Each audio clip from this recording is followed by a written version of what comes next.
Here's something we heard. Disney isn't really a theme park company. It's a hotel company wearing mouse ears. It sounds interesting. So we did what we always do. We tried to prove it, or disprove it, with Disney's own numbers. And the answer turned out to be more interesting than a yes or a no. Because hiding inside the parks is a hotel business most people never count. One that quietly does something the giant hotel chains can't. Let's find out what Disney actually is. Start with a clue Disney leaves in plain sight.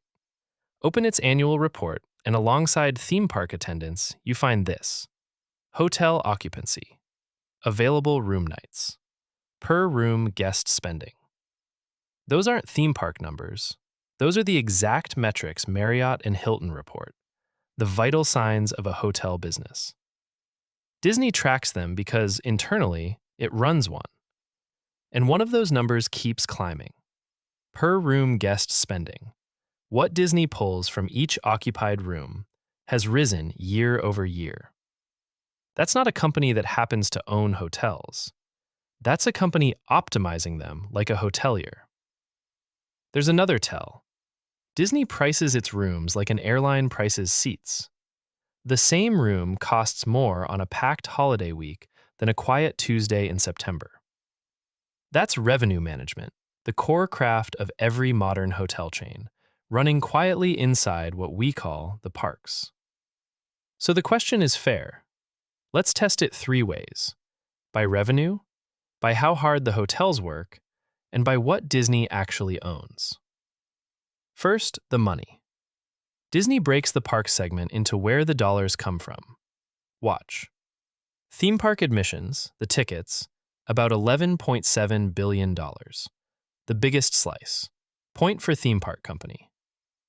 But look at number 2, resorts and vacations. Hotel rooms, cruises, and the vacation club. $9.2 billion. That single line is nearly 80% the size of every theme park ticket sold.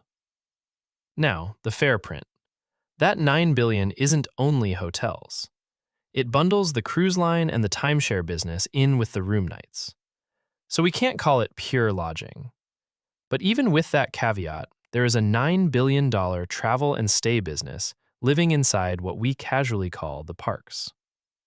Most fans never see it as its own thing. And that bundle is about to get bigger. Disney is in the middle of roughly doubling its cruise fleet, new ships rolling out through the end of the decade. And part of that same line is stranger still, Disney Vacation Club, where guests pay tens of thousands up front to lock in stays decades from now. Disney sells the room before you ever sleep in it. Second test. Does Disney run hotels well? In the hotel world, the number that matters is occupancy. What share of your rooms are filled? The average U.S. hotel in 2024 ran about 64% full. Disney's hotels? About 87%. And that's true at its U.S. and its international resorts. That's more than 20 points above the industry. Disney doesn't dabble in hotels. It runs one of the most consistently full lodging operations in the country. And occupancy is the number that matters because a hotel's costs barely move. An empty room costs almost as much as a full one. Same building, same staff, same lights on.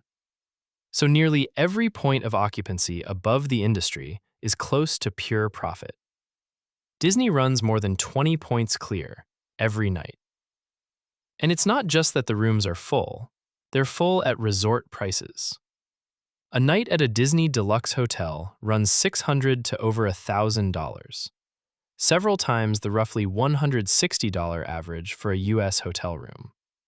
Full rooms times high rates is the one number hoteliers truly live by, and Disney runs both higher than almost anyone. Fair comparison check. Disney's are deluxe destination resorts. People fly in and stay for days at resort prices, so they naturally run hotter and pricier than the average roadside or airport hotel. We're not pretending it's apples to apples. But full rooms at premium rates, year-round, is exactly what a world-class hotel business looks like. And that's a gap too big to wave away. These hotels are worked hard, on purpose. Third test, and this is the one that flips the whole question. How many hotel rooms does Disney actually own? Here's the trick almost everyone misses. The famous hotel companies, Marriott, Hilton, mostly don't own hotels. They franchise their brand to other people's buildings. Hilton owns or leases just 17,000 rooms across its entire global company. Marriott owns less than 1% of its rooms. They're brand managers. Why would the biggest hotel names give up owning? Because franchising is asset light. You collect the fees and skip the risk of the real estate. Disney does the expensive, riskier opposite on purpose. It owns the buildings because the goal was never just hotel profit. It was control of every hour you're on property. And Disney learned to think this way the hard way. When Disneyland opened in 1955, Walt couldn't afford to build a hotel.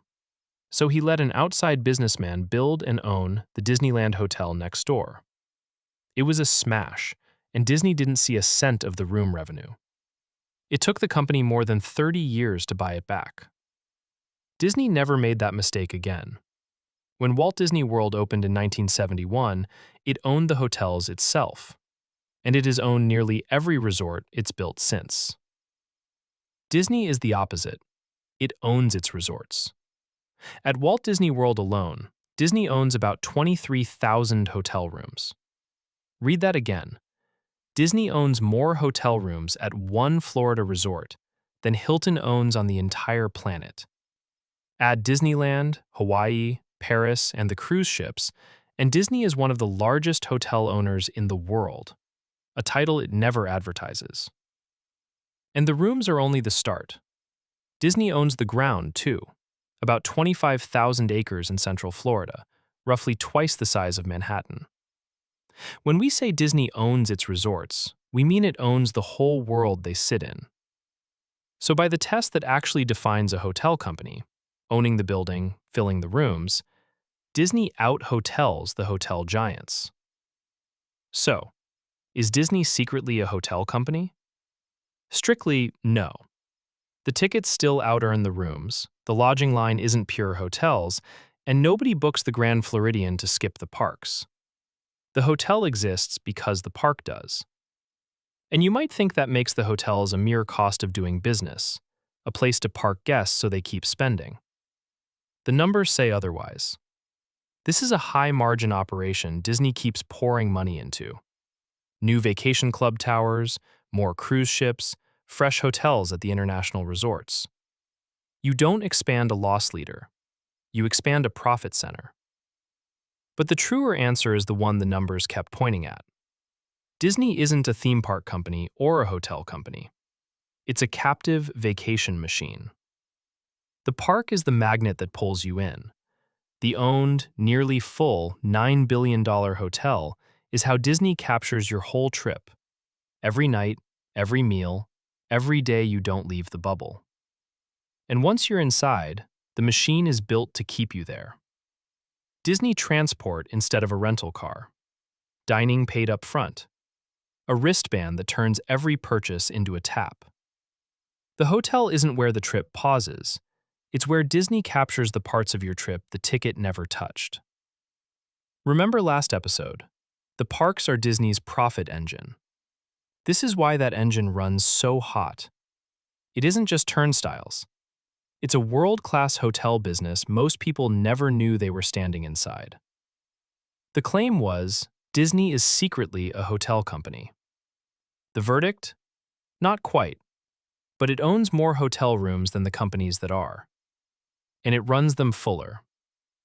The hotel was never a side business. It's half the trap and the better half of the profit. No vibes, just the numbers. If you want the real numbers instead of the noise, subscribe. Sources: Disney's 10K, Hilton's and Marriott's filings, and STR's hotel data are in the description. Thanks for watching. Stand by.